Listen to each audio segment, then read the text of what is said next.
Good afternoon, and thank you for joining me today. I stand before you as the mayor of the great city of Mississauga to share some very exciting news. I'm joined by our team of councillors. Just give a wave, guys. Stephen Daskell, Ward 1, Alvin Tedjo, Ward 2, Chris Fonseca, Ward 3, John Kovac, Ward 4, Joe Hornick, Ward 6, Deepika Demerla, Ward 7, Matt Mahoney, Ward 8, Martin Reed, Ward 9, and Sue McFadden, Ward 10. I'm also pleased to be joined by our new city manager, Sherry Lichterman, who will play a key role in this process. I want to acknowledge the lands which constitute the present-day city of Mississauga as being part of the treaty and traditional territory of the Mississaugas of the Credit First Nation, the Haudenosaunee Confederacy, the Huron-Wendat and Wyandot Nations. As you know, we proudly share our name with the Mississaugas of the Credit First Nation, which is all the more reason why today is so very important. Today we mark the start of a new chapter in our city's future as an independent Mississauga. This is a monumental milestone in our city's history and one that will shape our future for the next 50 years and beyond. It's something we've been advocating for quite some time. It's been on my agenda since the day I stepped foot into City Hall, and before that was championed by our beloved mayor, former mayor, Hazel McCallion. That's why it's fitting that this historic legislation, the Hazel McCallion Act, is proclaimed in her honor. I know she's looking down on us today with great pride. In our nearly 50-year history, Mississauga has quickly grown into a vibrant, diverse community with its own distinct identity. A city that's home to over 100,000 businesses and home to the province's second largest economy. A city that, as mayor, I'm proud to be leading. A city that our residents and businesses are proud to call their home. Before I say another word, I want to express my sincere thanks to Minister Steve Clark and Premier Doug Ford, who paved the way to make this happen. I know this decision that they made did not come lightly, and one that was done with a careful consideration for all those involved. I want to assure the province and our neighbors to the north that Mississauga is ready and willing to work with you, our regional partners, the province, and the members of the transitional board to make this separation as smooth as possible. We will be fair, we will be reasonable, and by working together, we will ensure every city is ready to stand on their own 2 feet. So what does this mean for the residents of Mississauga? I want to be clear. This process will unfold over several years, with the province aiming for the dissolution of the Region of Peel to be completed by Jan 1st, 2025. And that's just 1.5 years' time from now. Residents and our valued staff, both at the City of Mississauga and the Region of Peel, can rest assured that when they wake up tomorrow morning, life will not change as they know it. Your garbage will still be picked up. Our buses will still run on time. Our first responders will still be out in full force. And, unfortunately, those pesky water and property tax bills will still arrive in your inboxes. Know that we are committed to ensuring continuity of services and communicating clearly and well in advance of any changes that may impact residents or businesses.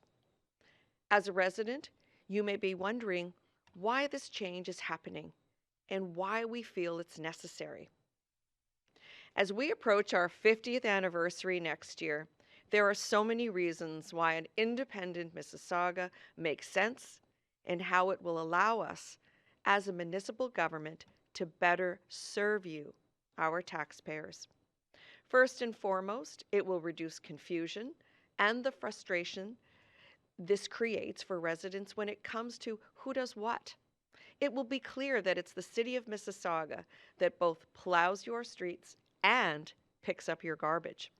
It will cut red tape and layers of approvals that are slowing us down from building more housing, which we all know is a key provincial priority.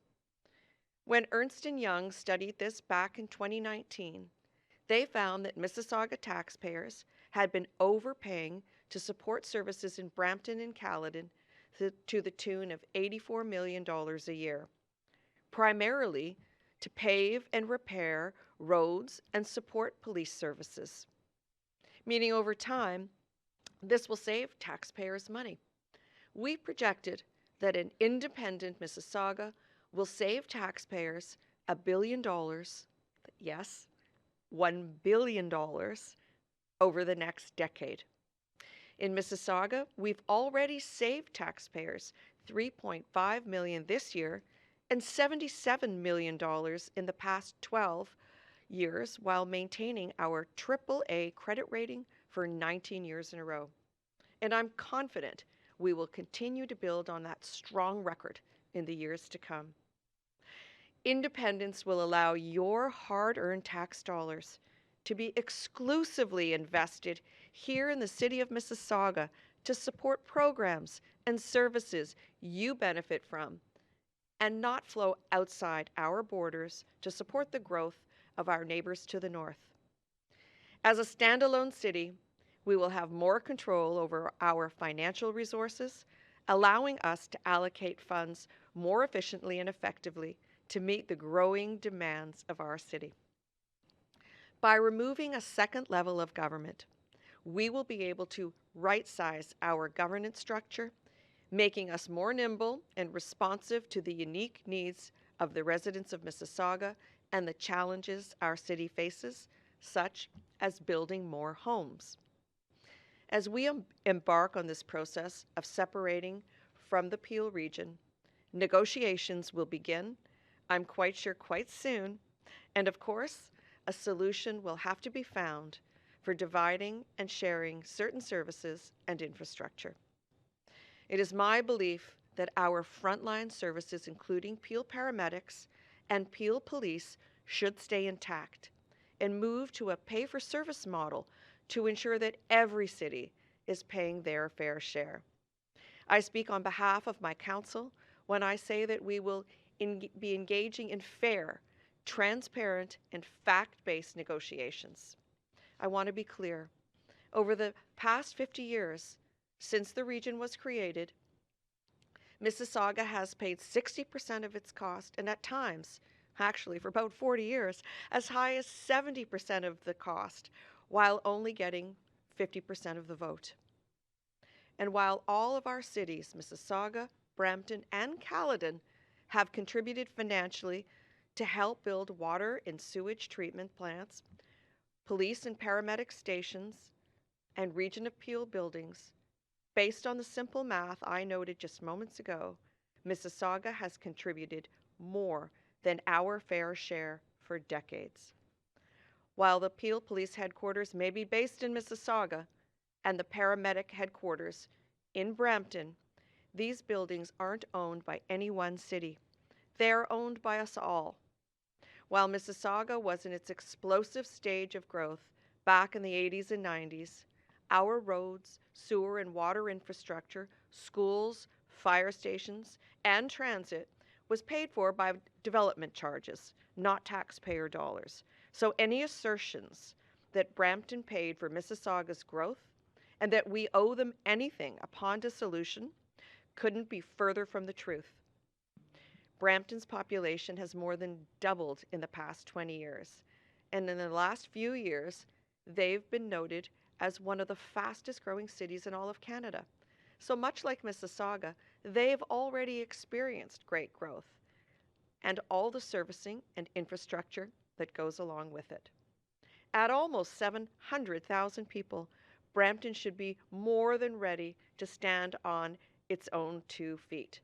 All that to say, I'm confident that the Transition Board and the municipal audits that are underway will help us map these assets ensure a fair and equitable process while further validating our position as a well-managed municipality. This is about our future, and under my leadership, we will not pit one city against another as we negotiate our future. It's important that residents know the facts and where they can learn more about this process, which is why we've launched a website, mississauga.ca/Our City, Our Future, where our residents can learn more about the process, including what we know today and what we expect to know in the days and months to come. Our focus remains on ensuring a smooth transition that minimizes any disruptions to our residents and businesses. So you can expect us to not under communicate. We will over communicate to our residents. So please keep your eyes peeled for Our City, Our Future across our city to learn more. Mississauga, the time has come. It's finally here, and I look forward to our bright future ahead. Together, we will continue to build a city that is the envy of the world, a city where everyone can afford to live, to work, and study, a city that opens our doors to people from around the world, a city that provides an incredible quality of life, a city that is a hub for innovation and growth, an economic powerhouse, and most importantly, a city that people are proud to call home. Mississauga, the time has come. Thank you. And now I'll take questions from the media. Thank you, Mayor Crombie. We will now take questions from the media. We are in a hybrid format today, so we have people both online as well as in person. I would ask you to limit your question to one question and a follow-up, and I will start with the folks in the room here today, and then we will go online. So I'll start with the far right. Nope. Middle? Okay, no questions from here. Alex, did you have a question? Has the province given any timelines for separation or when these negotiations will be completed by? Yes, Alex, thanks for the question. What they have said is they want things to begin imminently, and they want the transition board to be put in place very quickly because they want completion of the division of assets to be set by Jan 1st, 2025. Which is a little bit sooner than I had expected, but that's great news for us. Sometimes you just have to pull the Band-Aid off the scab. So it's time. Time is now, and I'm very delighted. I think, as a matter of fact, they wanted to have a year of certainty and stability before leading into the municipal and the provincial election campaigns. Thank you, Alex. Did you have a follow-up? All right. Please state your name and the outlet. Sure. It's Daniel Barry from City News. Mayor, this afternoon at the press conference at Queen's Park, yourself and the other mayors were making a lot of snickering faces back and forth. It was quite well obvious. Do you guys really think that you can get along to get through this process over the next couple of years? Yes, of course we can. Of course, I'll always conduct myself with the utmost professionalism. I guess the reaction was just to some of the comments that were a bit of hyperbole that were being made that didn't really have any basis in fact or accuracy. And certainly when the transition panel goes through the facilitation process and opens the audits, that will become very apparent. Thank you. Please state your name and your media outlet. Laurel, right behind you. Thank you. I am Antonio Peláez Barceló from Hamburg News. It's the date of January 1st, 2025. How has it been reached? Is the government decided? Have they consulted with you previously? Because Right. it seems very short. Very quick. We'd been hoping and praying for this legislation for many years. I mean, Hazel McCallion undertook this campaign 25 years ago. I will say that she and the former Premier Bill Davis, became quite adversarial, even at the formation of the region of Peel. So she's been waiting for this day a very long time. I've campaigned on it. This most recent election campaign, I campaigned on Mexit. So we knew, and there had been signaled to us that the legislation would come soon and would come shortly, but we had no idea it would become this quickly. And only when the bill was read out and the legislation was introduced did I become aware it was Jan 1st, 2025. I had actually thought it wouldn't be till 2026. So this is even better news for us. Thank you, Mayor Crombie. We'll now go online to questions virtually. Mayor Crombie, your first virtual call is from Steve Cornwell with the Mississauga News. Steve, we're unmuting you now. Hi, Mayor Crombie. How are you? I'm very. You've caught me on a really great day, Steve. Thank you for the question. Well, that's not my first question, I hope, but I was curious your thoughts on the transition board. Just noticing here provincial documents saying that aside from kind of analyzing and providing recommendations to the province, the board is going to oversee financial decisions of Peel and Brampton, Caledon, and Mississauga too, of course. Mm-hmm. And it does seem there is some veto power here that the board will have over council decisions if they deem them to be not appropriate for the future single-tier cities. Does that concern you? Are you at all? Is this kind of? Do you think there's a bit of overreach for the board to have this power? I haven't read the new bill in its. And I haven't read all the details of the bill yet, Steve. I think the idea behind that is to ensure the certainty and smooth transitions so that the region of Peel continues to function properly, and they will ensure that that is the case until Jan 1st, 2025. And we're certainly unaware of who might be considered. All I am aware of is they ensure me that it won't be anyone from the Peel region and no one that would have a conflict of interest. We've seen Mayor Brown talk about some of the what seems to be kind of his wishes or demands of the city of Mississauga as we go through this process here. Do you, and you just said yourself that you feel like it's time for Brampton to stand alone and that perhaps Mississauga doesn't owe Brampton anything in this process. Do you feel like that a compromise is coming, though? Is the best way to move forward to kind of make some concessions to each other? Well, there was a lot of hyperbole and rhetoric from Mayor Brown. All I'm asking for is fairness and equity. That's what I had asked for in the separation process, that our tax dollars now be reinvested into our city, our future growth, our infrastructure, our programs and services, rather than subsidizing a second level of government where there is duplication and red tape. And we certainly know that we can eliminate costs in doing so.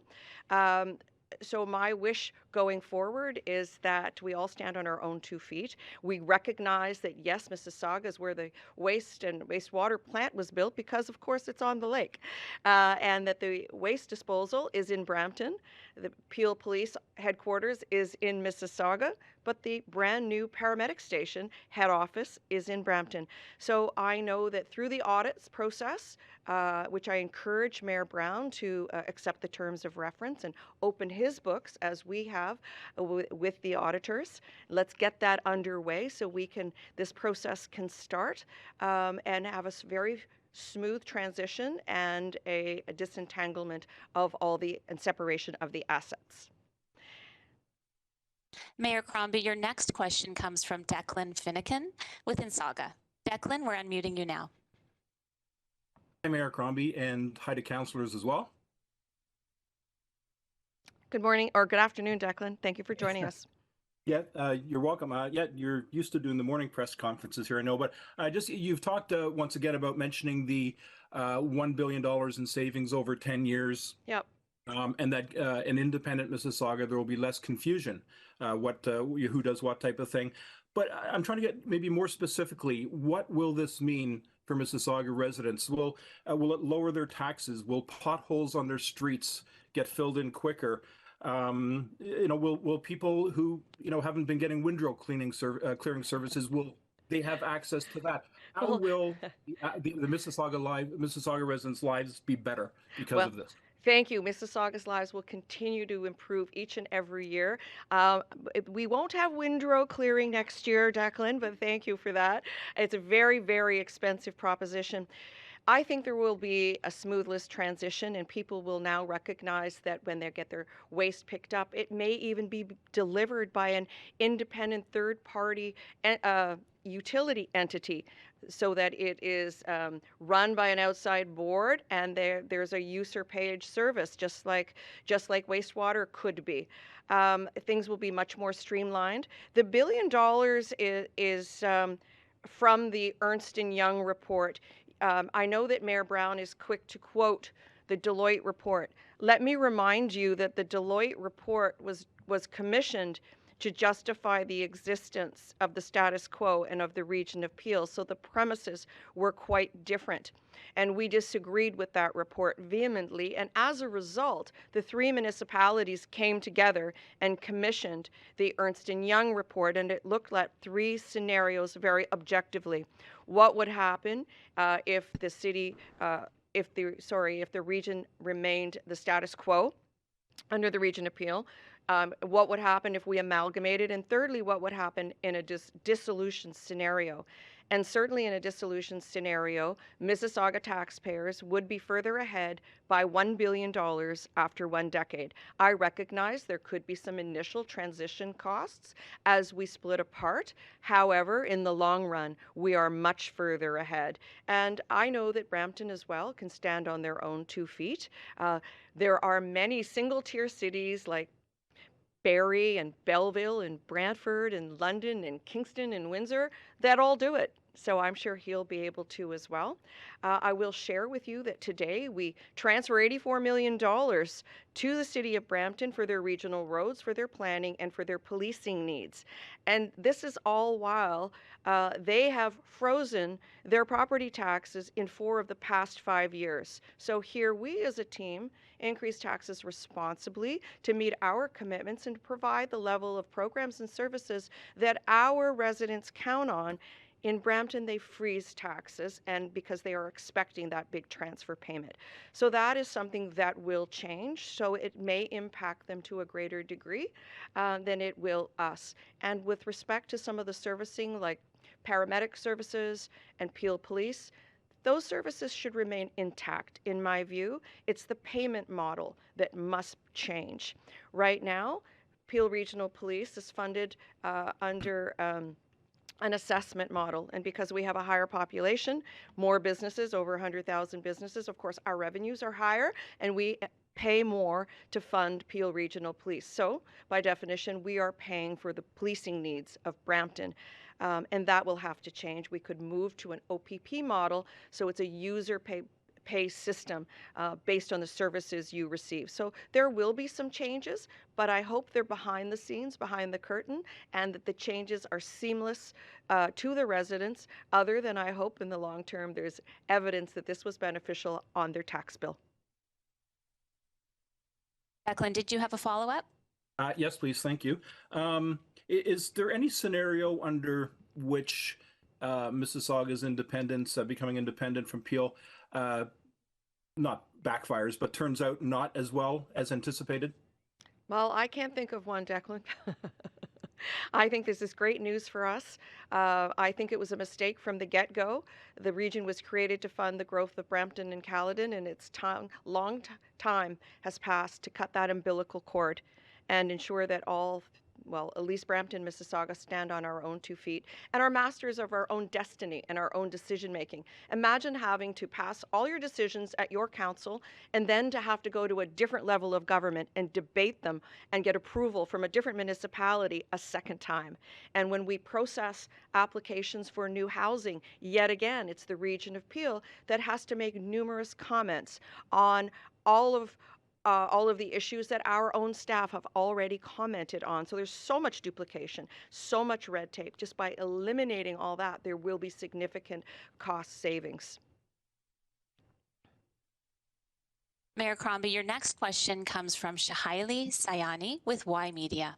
Go ahead, Shahaili. Thank you so much. First of all, congratulations, Mayor Bonnie Crombie. Something you have been calling for. We got the announcement today. Thank you. So you clearly mentioned here that Mississauga does not owe anything to Brampton, but just before your press conference, Mayor Patrick Brown was having his press conference where he clearly stated that all of the infrastructure that was built in Mississauga by Brampton, they must be repaid for that. What do you have to say on that? Well, this is the narrative that Mayor Brown is putting forward, but the numbers don't add up. And when the facilitating board comes in, the auditors come in, they will see that. It's Mississauga that has funded the growth at the Region Appeal through our development charge dollars at 70 cents on the dollar for the past 40 years. And in the last 10 years, as Brampton has doubled in size and grown, our contribution level has decreased from 70 to 66 to 65, and today stands at 60%. But for the past 40 years, they've contributed 25 cents on the dollar. And yes, today it's 35 cents, and Caledon, rather, puts in that final 5 cent or 5%. So the numbers don't add up. It is a great narrative. I understand he's got to put his own version of the facts forward. However, our books will be opened by the auditors, and I encourage him to sign the terms of reference and send them back to the province so that the auditors can come in and also audit the books of Brampton, as they have in Mississauga, and we've welcomed them, and the facts will speak and the numbers will speak for themselves.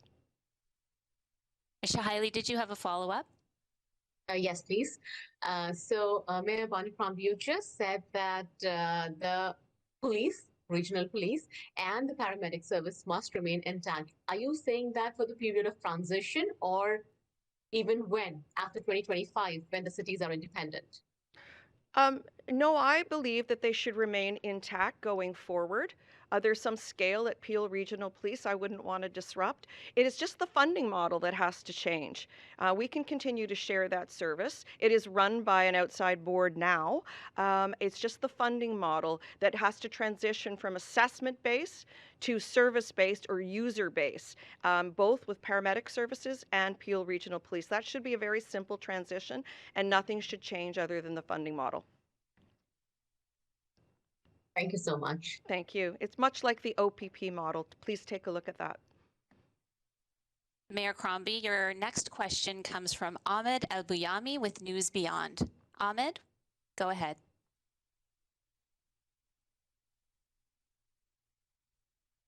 Can you hear me? Yes, Ahmed, welcome. Thank you. Let me start off. You say that Mississauga is going to save $1 billion from the dissolution of Peel Region, and you said earlier in your remarks that the assertion that we owe Brampton something, that the city of Mississauga owes Brampton something, is wrong. It's looking like Mississauga is on the verge of, a nasty divorce. There's been suggestions from Brampton that, they are willing to take you to court over the money that they believe they deserve. So my question is, what do you think of the prospects of a legal battle in this case? And do you think that both municipalities will be able to reach a deal, quarterly that Yes. respects the taxpayers of both cities? Yes, that is the goal, to come to a very cordial, collegial agreement that respects taxpayers.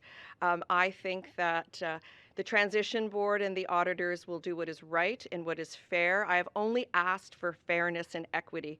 Should there be any transitional payments required, we'd be happy to do that. My assertion is I don't think there will be, but whatever works in the long term, Mississauga is much further ahead. With respect to the mayor taking the city of Mississauga to court, I'm quite sure that the provincial legislation would supersede any of those actions. Okay, well, I need to ask you about provincial politics. I know that today's about Mississauga. You said in your remarks that under your leadership, negotiations will go ahead. Yes. Brampton Mayor Patrick Brown yesterday was on the agenda with Steve Paikin, my friend Steve Paikin, and he said, and I quote, that he doesn't think you're going to seek the Ontario Liberal leadership, which is something that you've been seriously considering. He said that he believed that it was more of a pressure tactic on the Ford government, saying that you are considering a bid, against the amalgamation of Peel Region. So my question for you is, have you made a final decision? Do you have something to announce here today?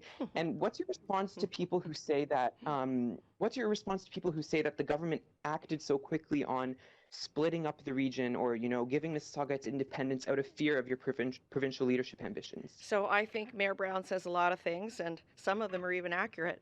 Um, I can't account for what he feels is my goal, my destiny, and my path. I know that I'm committed to this process, and with respect to the other stuff, we are completely focused on this great news today. This is an historic achievement. We have fulfilled the legacy of Hazel McCallion, and the provincial government has delivered quickly on what is the right path for Mississauga: freedom, independence, and single-tier city, which will save our taxpayers a lot of money in the long term. So we are elated today, and that is the focus for today. Thank you. Mayor Crombie, your last question on the phone is from Noor Javed with the Star. Noor, go ahead, please. Hi, Mayor Crombie. My question for you was, I've spoken to a number of residents today, and they really feel like while they've heard you talk about this, they really feel like there hasn't been a robust consultation process. I know you said now that, you're going to give more information, you're going to overshare, but a lot of people really feel like that should have happened before today's decision.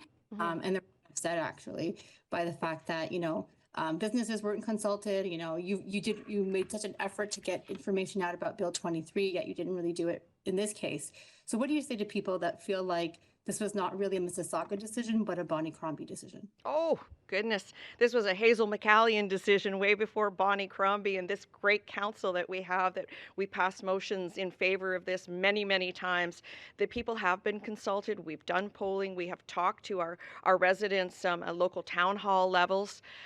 We know it. We've done the analysis. It has been studied to death, whether it was through the reports that preceded the Deloitte, the Ernst & Young reports. There have been many. There was judicial reports. I'm looking at Rob Treworth. What's the name? Pardon?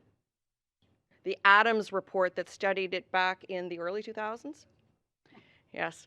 The Adams report studied it in 2005. This dates back many years. So, it's unfortunate that not all residents are aware of the benefits of single-tier independent city. But why wouldn't a city that is the third largest in population in the province, the second largest economy, want to have the ability to make our own decisions at one council table? And we are, through the study that's been done, through the various reports that have been undertaken, telling residents that they will save $1 billion in the long term. So we are elected to make those kinds of decisions, because at the end of the day, we can't consult with all of our residents, so they task us to come to those decisions on their behalf as their elected officials, to make the best decisions for the future of this great city.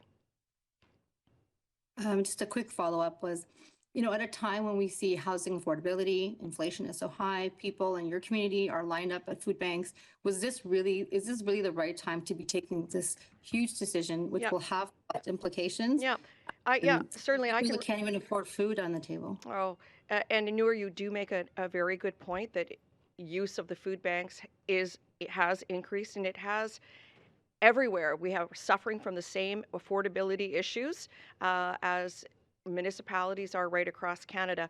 Let me cite two separate examples on how our residents and our businesses, in fact, saw the benefit, and the provincial government, the benefits of independence. First, during COVID, our businesses watched their customers cross the street and go into Oakville because those stores were open, but because we are under one public health office with Brampton, where many of the essential workers were residing, we were all in lockdown, yet our numbers were good enough to be open at that time. They were losing business and losing customers because they were going across the street. Our businesses said, we need to have our own public health official so our businesses can stay open. And I had to explain that because we're a region of Peel, there's only one public health official for both municipalities. So the businesses saw it very vividly back during COVID.